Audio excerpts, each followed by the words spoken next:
লাল লাল ঝাল ঝাল একটা মাটনের ঝোল বানাবো, তার সঙ্গে থাকবে কিন্তু ধামসা আলু।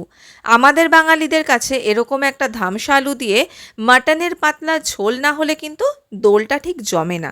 রং খেলে আপনি যতই টায়ার্ড থাকুন না কেন, এই মাটনের ঝোলটা বানাতে কিন্তু খুব একটা বেশিক্ষণ সময় লাগে না। ঝটপট মানে ওই 15-20 মিনিটের মধ্যেই এই মাটনের ঝোলটা তৈরি হয়ে যায়। আর বানানোটাও কিন্তু খুব ইজি। নিয়ে নিয়েছি 1 কিলো পরিমাণ রেওয়াজি মাটন, ভালো করে ধুয়ে নিয়েছি। তার সঙ্গে নিয়েছি ধামসা আলু, মানে একটু বড় বড় করে কাটা আলু। আর নিয়েছি 4টে পেঁয়াজ, একটু বড় ধরনের পেঁয়াজ ঝিরিঝিরি করে কেটে রেখে দিয়েছি। একটা প্রেসার কুকারের মধ্যে প্রথমেই ওই ধুয়ে রাখা মাটনটাকে পুরো দিয়ে দেব।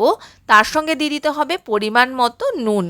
এরপর আর কি বেশ খানিকটা জল ঢেলে দিন, আর তারপরে ঢাকনা আটকে মাটনটা যতক্ষণ না সেদ্ধ হচ্ছে ততক্ষণ কিন্তু এটাকে সিটি মেরে একটু সেদ্ধ করে নিতে হবে। আমি কিন্তু 6টা মতো সিটি দিয়েছি, তবে গিয়ে মাটনটা সেদ্ধ হয়েছে। আর তারপরেই কড়াইয়ের মধ্যে ঢেলে দিতে হবে একটু দরাজ হাতে সর্ষের তেল। আর এই রান্নাটা কিন্তু স্পেশালি সর্ষে তেল ছাড়া একদমই জমে না, বাঙালি রান্না বলে কথা।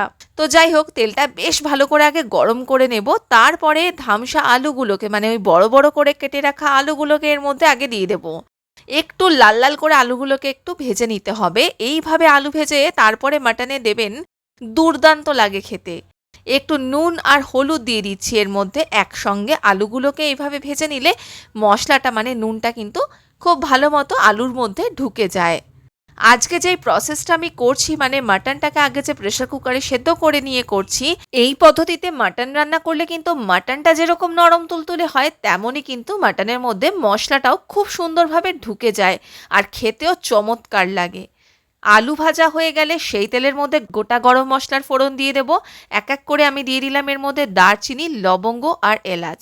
এরপরে ঝিরিঝিরি করে কেটে রাখা ওই পেঁয়াজগুলো সবটাই কিন্তু এর মধ্যে দিয়ে দিতে হবে। একটা বেশ লালচে লালচে মতো রং আসা অবধি কিন্তু পেঁয়াজগুলোকে সময় আর ধৈর্য নিয়ে ভাজতে হবে। মানে খানিকটা ওই বেরেস্তা টাইপের আগে এটাকে বানিয়ে নিতে হবে। পেঁয়াজটা যখন ভাজা হয়ে গিয়ে বেশ একটু লালচে লালচে মতো হয়ে যাবে, তখন আগে থেকে পেস্ট করে রাখা আদা, রসুন, কাঁচা লঙ্কাটা এর মধ্যে পুরোটাই দিয়ে দিলাম। এরপরে আর কি বেশ ভালো মতো আচ্ছা করে এটাকে কষাতে হবে যতক্ষণ না রসুন আর আদা পেঁয়াজের কাঁচা গন্ধটা চলে গিয়ে ওপরে তেলটা ভেসে ওঠে। দেখুন ভাজতে ভাজতে কি সুন্দর ওপরে তেলটা ছেড়ে এসেছে। এরপর একে একে গুঁড়ো মশলাগুলো কিন্তু দিয়ে দেব। প্রথমেই দিলাম হলুদ গুঁড়ো, তারপরে সামান্য একটু জিরে গুঁড়ো, তার থেকে বেশি পরিমাণে দিতে হবে ধনে গুঁড়ো। রঙের জন্য দিয়ে দিচ্ছি কাশ্মীরি রেড চিলি পাউডার। আর এইগুলো দিয়ে কিন্তু খুব ভালো করে মশলাটা আবারও কষিয়ে নিচ্ছি। যত ভালো করে মাংসের মশলা কষাবেন ততই কিন্তু মাংসের স্বাদও দুর্দান্ত হবে। একটা বড় সাইজের টমেটোর টুকরো করে রেখেছিলাম, সেটা পুরোটাই এর মধ্যে দিয়ে দিলাম। খুন্তি দিয়ে হালকা করে চাপ দিলেই কিন্তু টমেটোটা আস্তে আস্তে গলে যাবে। টমেটোটার পেস্ট করার দরকার নেই, এর মধ্যে তো অলরেডি নুন দেওয়া আছে। টমেটো সেদ্ধ হতে খুব একটা বেশিক্ষণ সময় নেবে না। এরপরে এটাকে ভালো করে কষিয়ে নিচ্ছি। যখন দেখবেন মশলা কষে গিয়ে ওপরে তেল ছেড়ে আসছে, প্রথমেই আলুগুলোকে আগে দিয়ে দিতে হবে। যে যাই বলুক না কেন আর যত রকম মাটনের রেসিপি বাজারে এসে যাক না কেন, বাঙালিদের কাছে কিন্তু এরকম বড় বড় আলু দিয়ে মাটনের পাতলা ঝোলের ইমোশনটাই আলাদা। আর তার উপরে সেটা যদি হয় দোল বা হোলি, তাহলে তো কোনো কথাই নেই, এইরকম একটা মাটনের রেসিপি তো হতেই হবে। দেখুন এদিকে কিন্তু আমার আলু কষানো হয়ে গেছিল, মশলার সঙ্গে দিয়ে দিয়েছি পরিমাণ মতো জল। আগেই বলেছি এটা একটু পাতলা ধরনের মাটনের ঝোল করছি, তার জন্য জলটা একটু বেশি করে দিলাম।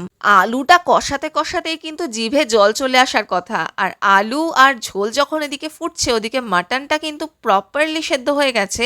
শুধু আমার মনে হয়েছে আর একটুখানি নুন দেওয়ার প্রয়োজন আছে, তাই প্রয়োজন মতো আরেকটু নুন এতে অ্যাড করে দিলাম। এই পর্যায়ে কিন্তু নুনটা একটু চেখে দেখে নেবেন, যদি মনে হয় নুনটা একটু কম আছে অবশ্যই নুন অ্যাড করবেন।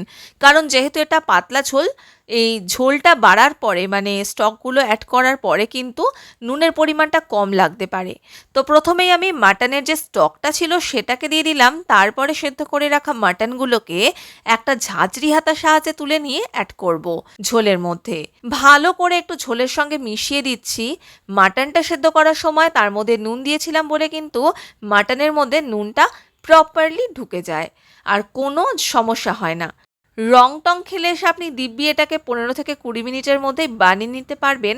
আর খেতে তো এটা চমৎকার হয়। যে কোনো তাড়াহুড়ো হোক বা স্পেশাল অকেশন, এরকম একটা মাটনের রেসিপি কিন্তু থাকতেই হবে। মাংসটাকে ঝোলের মধ্যে কিছুক্ষণ কুক করেই গ্যাসটা অফ করে দিলে তৈরি হয়ে যাবে একদম লাল লাল ঝালঝাল টিপিক্যাল বাঙালি স্বাদের আলু দিয়ে মাটনের পাতলা ঝোল। এর সঙ্গে শুধু গরম গরম ভাত হলেই কিন্তু খাওয়া পুরো জমে যাবে। রেসিপিটা কালকেই ট্রাই করুন আর আমাকে কমেন্ট করে জানান আপনাদের কেমন লাগলো। ধন্যবাদ।